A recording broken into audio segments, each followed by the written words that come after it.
Saya mengerti, saudara, undang saya di sini ingin mendengar apa gagasan Pak Prabowo yang akan berurusan dengan pembangunan kota. Ya. Saya berpendekatan bahwa desa, kecamatan, kota, kabupaten, provinsi ini tidak dapat dikotak-kotakan. Satu kesatuan. Kalau di desa ada tenaga kerja yang tidak dapat pekerjaan, dia akan lari ke kota. Kalau di kota tidak ada pekerjaan, dia akan lari ke ibu kota provinsi. Saudara-saudara, jadi pendekatan kita harus integral, komprehensif, dan lihat sumber masalahnya. Sumber masalahnya kita sudah mengerti. Kita perlu meningkatkan penghasilan kita supaya gaji-gaji bisa naik, supaya banyak lapangan kerja, saudara-saudara. Dan hanya supaya pendidikan harus berhasil.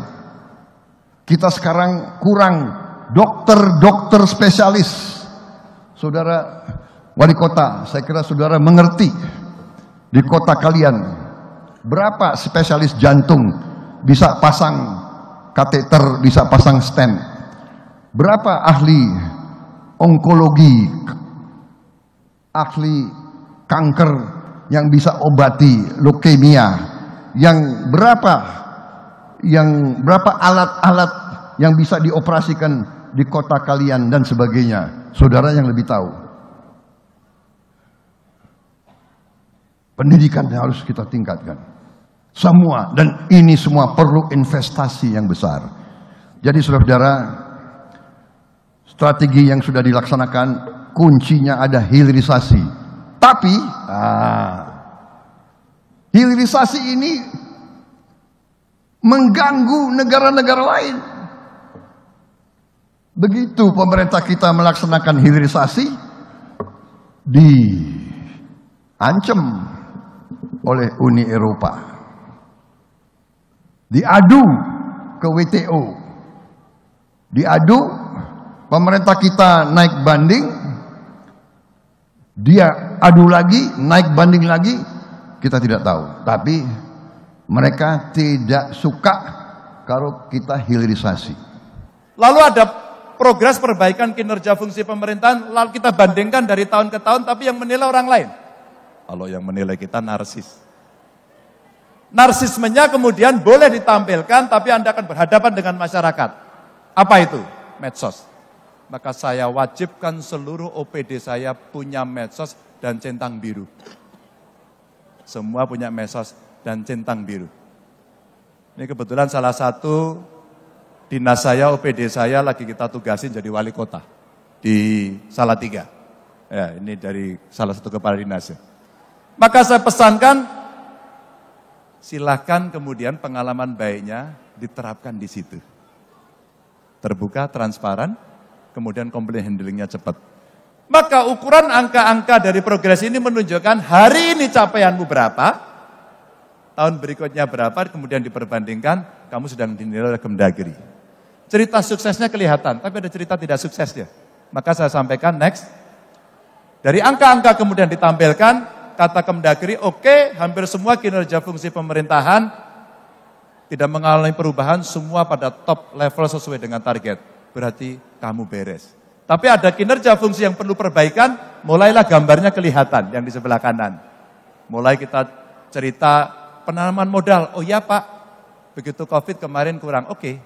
Maka targetmu sekarang mesti kamu tingkatkan, karena sekarang sudah tidak ada yang pakai masker lagi. Apa artinya nggak boleh ada alasan lagi. Investasi kemudian mesti didorong tidak hanya mempermudah izin, tapi menjemput pasar. Tidak lagi pada pasar dalam negeri, tapi masuk luar negeri. Maka kepala dinas saya, Bapak Ibu, saya kasih nomor telepon para duta besar, dan kita biasakan mereka untuk berkomunikasi langsung dengan para duta besar. Sehingga pasar-pasar tradisional mulai kita tinggalkan. Apa itu pasar tradisional? Biasanya kita ke Amerika, kita ke Eropa, kita ke Tiongkok. Kenapa kita tidak ke Afrika? Kenapa kita tidak membuat satu kreasi investasi kerjasama dengan sana? Ini yang kemudian komunikasi kita lakukan dan kemudian capaian-capaian yang masih bolong itulah yang menjadi tugas mereka. Maka achievement motivation-nya diukur dari indikasi ini. Lanjut. Maka kemudian angka-angka ini, garis-garis ini menunjukkan, gak usah dibaca jelimet-jelimet Bapak Ibu, tenang saja. Sambil mohon maaf, silakan barungkonya dicoba dulu Pak. Agak manis sih itu, tapi gak apa-apa. Nanti setelah dari Makassar, gak usah makan gula lagi. Tapi hari ini boleh. Barungko itu makanan yang paling saya suka. Jadi kalau kesini saya cari barungko dulu Pak. Maaf Pak, hampir 5 tahun lebih saya dikasih gelar Daeng Manabah. Jadi hari ini saya jadi orang Makassar. Bapak Ibu, ini ceritanya. Pertumbuhan ekonomi rata-rata ternyata mengikuti apa yang terjadi wave-nya dari pusat. Tapi kita ngikuti terus. Peran para wali kota, para bupati menurut saya luar biasa. Nah, kalau ada gubernur ngomong, itu kerja saya, bohong. Gubernur itu wilayahnya di tengah. Maka kalau saya mengatakan gubernur itu like a bridge. Di bawah ada kawan-kawan bupati wali kota, di atas ada presiden. Maka segala sesuatu yang tidak pernah bisa selesaikan, maka gubernur yang harus menyelesaikan. Sebuah kejadian menimpa Jawa Tengah. Kejadian menjadi viral di mana-mana, karena saya menjadi tertuduh utama. Pembuatan bendungan bener di Purworejo, yang kemudian menjadi terkenal dengan kasus Wadas. Dan itu menjadi stempel hitam. Satu aja saya bilang sama kawan-kawan saya, biasalah menghadapi persoalan. Jangan lari dari persoalan. Begitu persoalan itu muncul, sebuah ketakutan. Kadesnya tinggi. Bupatinya saya telepon, bro, kenapa ini? Anu Pak Ganjar, itu ada persoalan. Iya, tapi siapa yang harus menghadapi langsung? Ini proyek punya pemerintah pusat. Dari PUPR, Balai Besar. Ini bendungan nanti tertinggi. Ini akan menyelesaikan satu pengendalian banjir, dua suplai air, dan kemudian derivat turunan dari proyek itu. Nilainya gede banget dan sudah belasan tahun tidak pernah bisa berhasil. Dan kita lobbynya sudah setengah mati untuk bisa mendapatkan ini. Kenapa kita tidak bisa bertugas? Tentu ada yang pro, ada yang kontra. Tapi begitu tindakan agak represif muncul, videonya muncul, satu pun tidak ada yang terbiasa mengatakan, siap, saya salah dan saya bertanggung jawab. Tidak ada Bapak Ibu. Ketika itu tidak ada, maka saya sampaikan, saya datang ke lokasi, saya sampaikan, satu, saya penanggung jawabnya. Dua, ini saya bereskan. Tiga, yang ditahan saya minta keluar. Empat, saya akan mendatangi orangnya. Hari ini saya masih dibully. Tapi seluruh informasi tidak terbagi dengan baik. Maka saya sampaikan kepada mereka, Mas Ganjar gimana kasus Wadas? Ketua kelompok penolaknya sudah menerima dan mendapatkan ganti untung 11 miliar. 11 miliar. Saya komunikasi sama Pak Presiden, Pak Jokowi. Udah Pak Gub, silahkan diteruskan. Izin Pak. Skim ganti ruginya ini bagus banget Pak. Itu akan memudahkan kami untuk berbicara dengan mereka. Dan sekarang 100% semua sudah diukur lahannya. 100%. Bapak Ibu, sebenarnya cerita-cerita dalam konteks pemulihan ekonomi ini mesti dilakukan. Saya konsultasi, ngobrol sama Pak Presiden cukup lama dan berkali-kali. Saya mendapatkan briefing pada tanggal 21 April itu kira-kira 50 menit. Karena menjelang hari Lebaran esok paginya, saya terbang dari Jakarta ke sana menemani beliau sendirian. Selama 50 menit itulah Pak Presiden menyampaikan kepada saya bagaimana situasi global tidak baik, bagaimana infrastruktur mesti cepat dikerjakan, dan bagaimana peran kepala daerah harus melakukan itu dengan cepat. Saya merasakan, iya, ini tanggung jawab kita ya. Maka kalau kemudian kita mau mengejar grafik ekonomi ini, rasanya kawan-kawan kepala daerah, wali kota hari ini bertemu, udah betul. Teman-teman punya kesamaan frekuensi, teman-teman bisa sharing pengalaman, dan kemudian kita maju bareng-bareng. Lanjut. Ekonomi, kesejahteraan dan kualitas SDM setelah pandemi, terus terang saja ini masih meninggalkan PR yang masih besar, stunting, pengangguran, kita mesti melakukan atau membuat job creation, melibatkan anak muda tadi saya lihat dari teman-teman wali kota itu keren banget. Dan anak muda hari ini butuh kreatif hub lebih banyak. Bapak Ibu silahkan, silahkan. Anak muda butuh ruang-ruang kreatif dengan dukungan infrastruktur IT yang bagus. Untuk seni yang hebat. Saya kemarin ketemu dengan Putri Aryani. Saya kagum betul sama anak ini. Talentanya luar biasa. Ada berapa Putri Aryani di Indonesia yang bisa menggemarkan America's Got Talent dan mendapatkan Golden Buzzer di sana? Ada berapa? Kalau kita punya 10 saja Bapak Ibu sudah menggoncangkan dunia dari sisi seni, belum dari sisi olahraga. Nanti yang science lah, silakan. Tapi PR-PR ini Bapak Ibu mesti kita dorong karena bonus demografi 13 tahun sekali. 13 tahun mesti kita bereskan. Kalau enggak gagal kita. Gagal kita. Ini kita mesti sangat serius. Maka rasanya kita lebih pada skill, expertise, keahlian, atau pada ijazah. Bapak Ibu, pada titik ini suka tidak suka, mau tidak mau mesti direform betul. Harus direform. Kita menyesuaikan sama perkembangan zaman yang membutuhkan tenaga itu. Dan kalau kita kelebihan, nggak apa-apa kita ekspor, tapi mesti skilled labor. Bukannya unskilled. Ini soal bonus demografi dan bagaimana menjaga kualitas SDM kita. Lanjut. Serapan tenaga kerja tadi dan kelayakan upah ini berimbang. Berimbang mengikuti pekerjaan, tapi ukurannya satu, berapa kinerja yang bisa kita lakukan dan berapa keterampilan yang dibuat. Maka ketika Pak Presiden memerintahkan saya, Pak Gubernur di Jawa Tengah ada nggak tempat yang bisa kita jadikan sebagai sebuah contoh? Jadilah Batang. Kawasan industri Batang, kita kompetisi dengan Vietnam, 9 bulan kita kerjakan bisa dengan cepat, tapi Pak Presiden izin ini akan ada problem SDM. Maka kita buatkan vocational school di sana dan kita siapkan mereka nanti untuk masuk ke kawasan ini. Bapak Ibu, sebenarnya simpel tapi kita butuh contoh. Kalau nggak ada contohnya, seeing is believing. Nggak ada contohnya dia nggak mau melakukan. Lanjut. Kapasitas Pemdanya lanjut aja, ini soal pajak, penarikan dan berikutnya.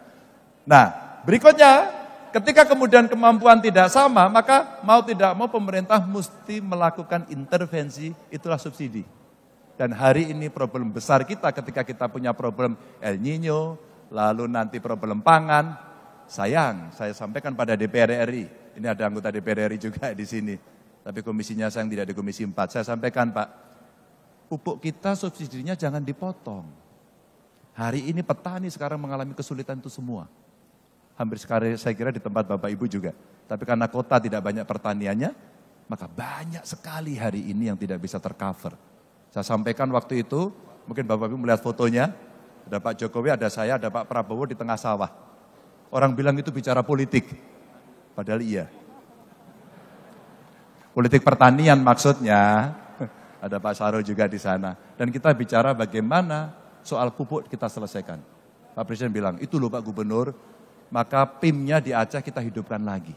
Bapak Ibu, ini problem serius yang hari ini muncul. Subsidi antara lain, untuk pendidikan, untuk kesehatan, untuk pertanian, suka tidak suka, mau tidak mau. Maka saya sampaikan, kalau kemudian kita mau membuat prioritas belanja untuk subsidi, yuk kita dorong yuk. Yang pertanian kita berikan fasilitasnya, tapi ya sapotran kita jaga, tapi ya achievement-nya kita dorong.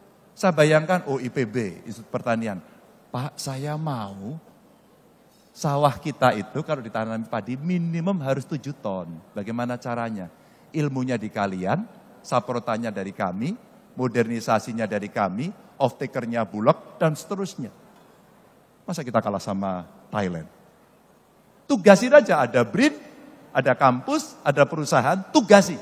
Dan ini pekerjaan pertanian semusim. 3 bulan sudah cukup. Maka kalau 2 kali saja dalam 1 tahun sebenarnya sudah ada hasilnya. Bapak Ibu, ini menggandengkan. Lanjut. Dan kami ketika mendapat tugas mengelola Jakarta, pada waktu itu kami selalu sampaikan ada 3 level di dalam manajemen. pengelolaan kebijakan publik. Satu gagasan diturunkan dalam bentuk narasi supaya bisa dipahami oleh semua, sehingga visi itu diketahui secara sama, simetris oleh semua.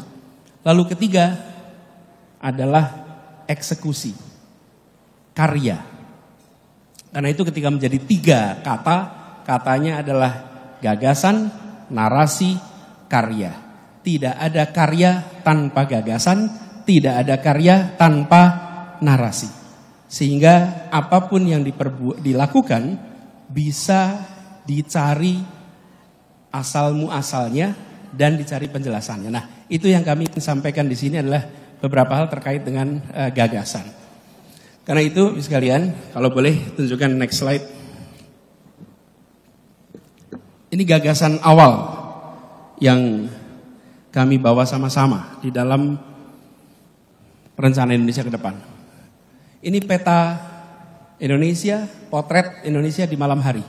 Apa yang menarik Bapak Ibu sekalian di sini? Mohon maaf kalau boleh pinjam apa? Apa sih namanya nih? Laser pointer. Bapak Ibu sekalian kalau boleh perhatikan di layar ini potret Indonesia di malam hari. Tapi sebenarnya yang lebih menarik di potret ini, saya rasa layarnya ada banyak. Ini adalah potret kota-kota di Indonesia. Oke. Nah, ketika lihat kota-kota di Indonesia, Bapak sekalian, inilah wajah ketimpangan yang ada.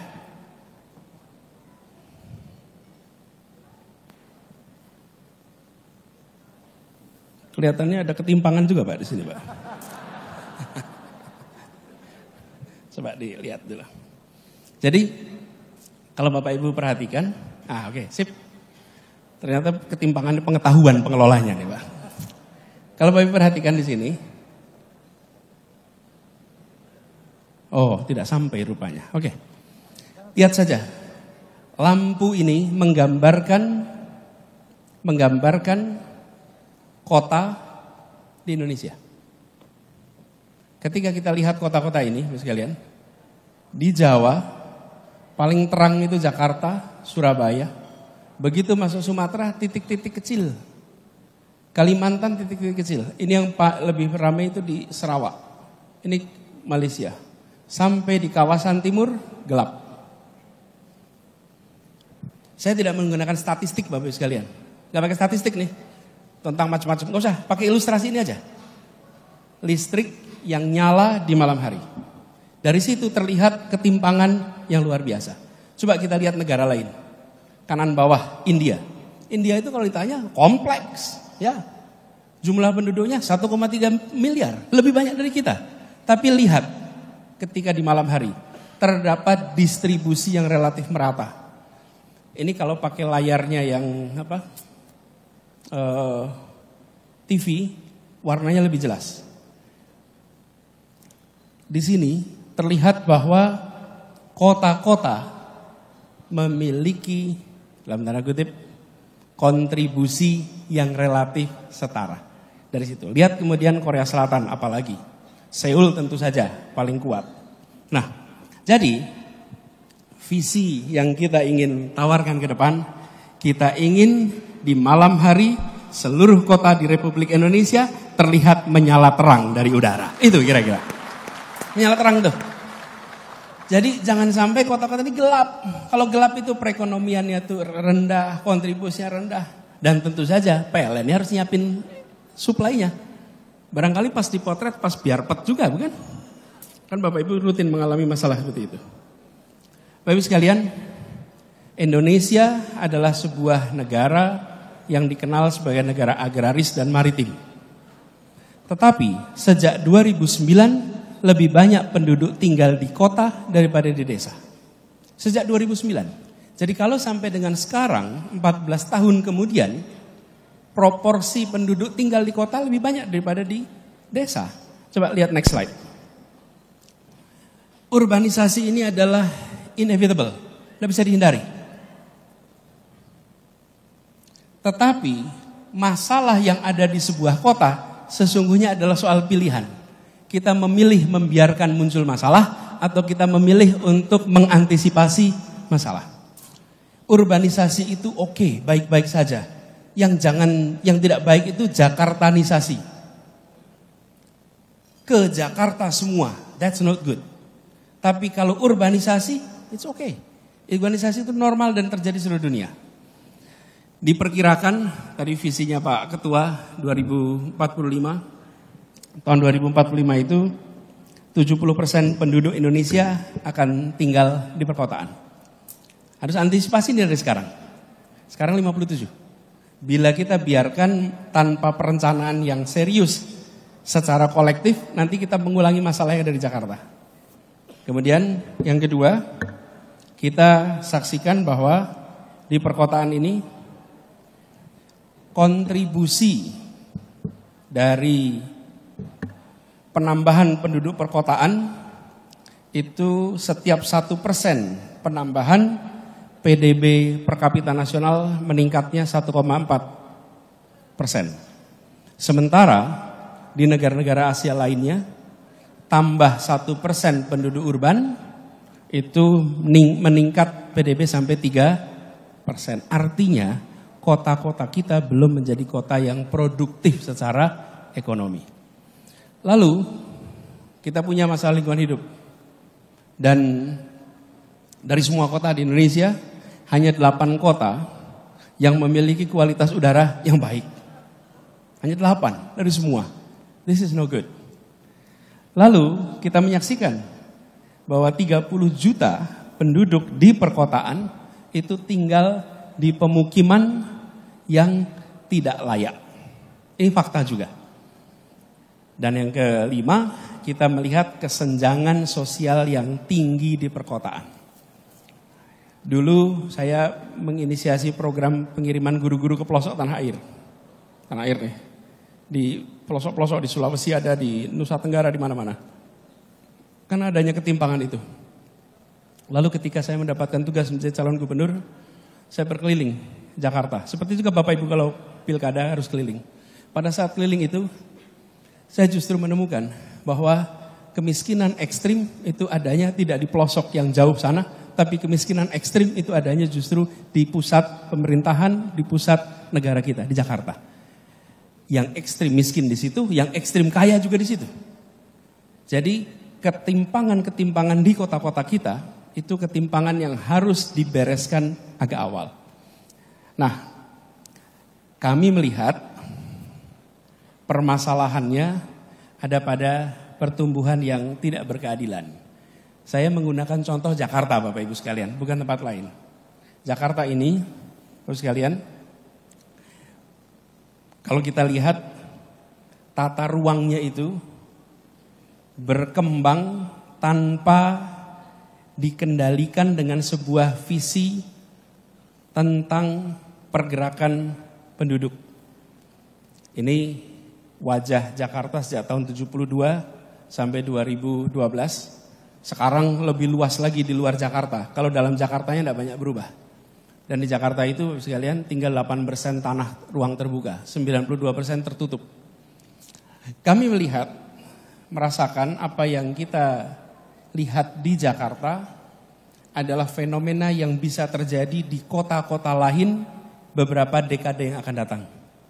Karena itu kami memandang sebaiknya jangan mengulang problematika yang dilewati beberapa dekade di Jakarta dan kota besar lainnya, tapi mulai dari sekarang kita tata agar kota-kota kita ketika nantinya menjadi kota yang besar, dia menjadi kota yang layak huni. Berikutnya, saya ingin menunjukkan salah satu masalah juga yang dihadapi di kota-kota kita di Jakarta, di Indonesia. Pertama adalah soal kemandirian fiskal. Saya rasa Bapak Ibu semua merasakan soal kemandirian fiskal. Ini menurut laporan dari Kementerian Keuangan bahwa 60 atau 70% kota kita itu belum mandiri. 29% mandiri dan hanya 2% yang mandiri. Ini mandiri itu artinya PAD mampu membiayai lebih dari sebagian besar belanja daerah. Ini harus kita selesaikan sama-sama. Tidak bisa terus-menerus kota berada dalam posisi tidak mandiri. Jadi kalau ditanya ke depan seperti apa, kita ingin kota-kota di Indonesia menjadi kota yang mandiri. Yang kedua adalah ketimpangan APBD kota. Kalau Bapak Ibu perhatikan, Jakarta ini APBD-nya 77 triliun. Kota kedua lebih besar, Surabaya 9,5. Lalu Semarang 2,4, lalu turun semuanya. Ini harus jadi perhatian kita, supaya pemerintah kota memiliki kemampuan fiskal yang lebih tinggi agar mereka bisa menyelesaikan PR-PR masalah urban dan visi membangun urban yang sehat.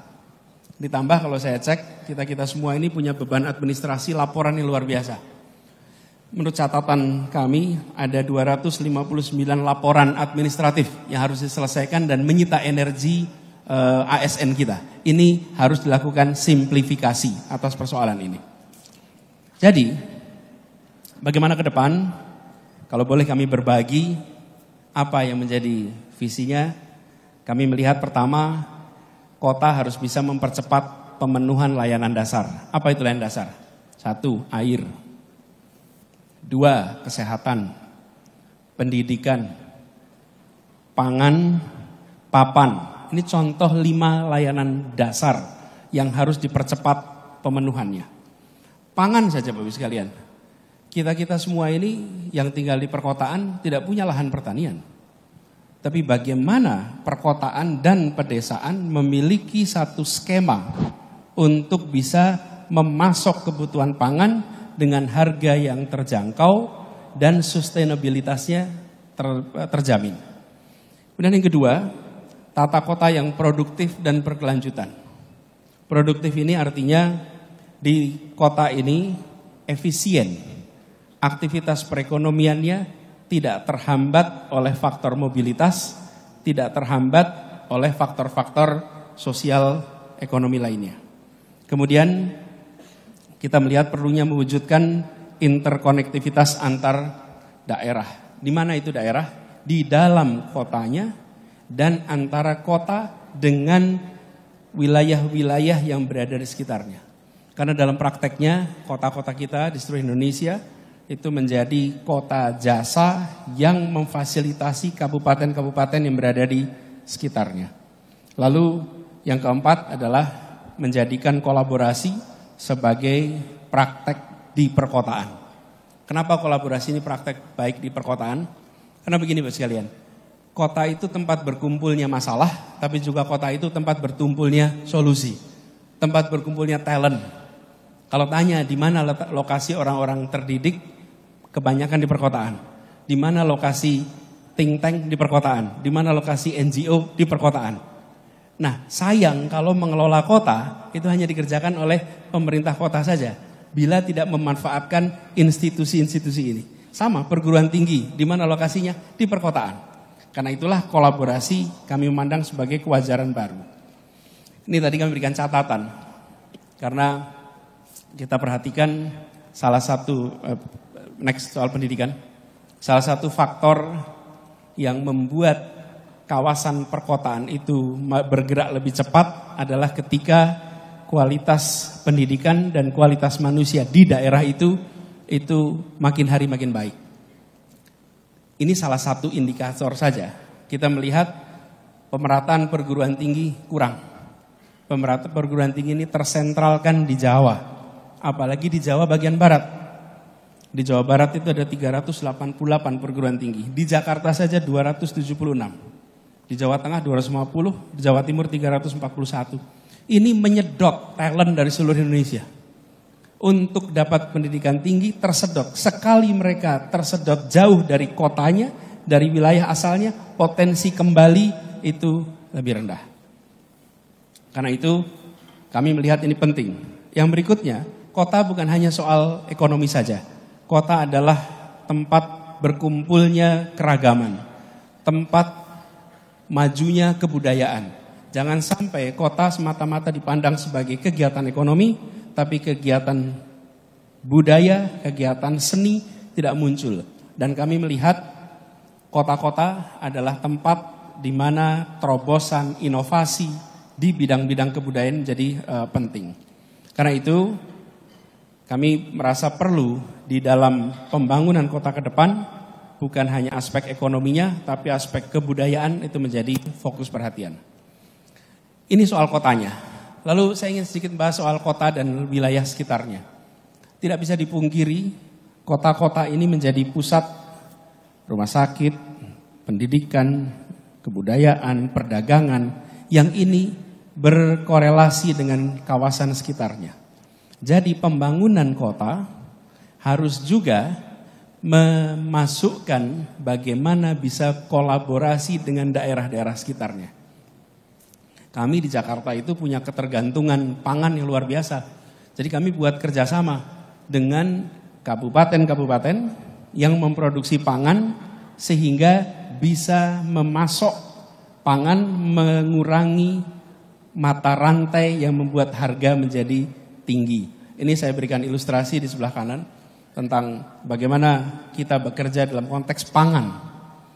Jakarta membeli beras langsung dari kabupaten, contohnya misalnya di Cilacap atau di Ngawi. Maka kami kerjasama dengan Gapoktan, kontrak 5 tahun. Yang mengontrak siapa? BUMD kita.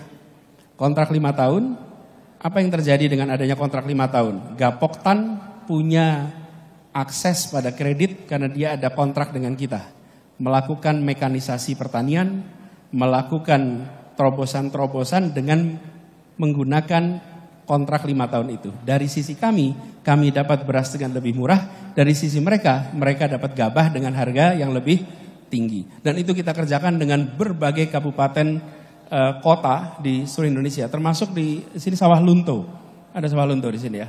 Ada Sawah Lunto juga. Kita kerjakan beras dengan kota-kota ini. Nah, artinya kota secara serius dirancang untuk bekerja sama di aspek-aspek yang menjadi kebutuhannya dengan daerah sekitarnya.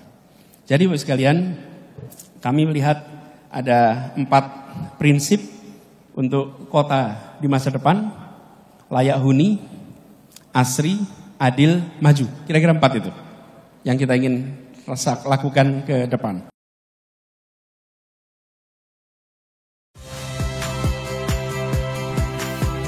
Saya Iriana Mardanus.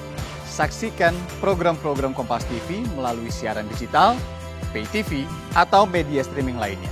Kompas TV, independen, terpercaya.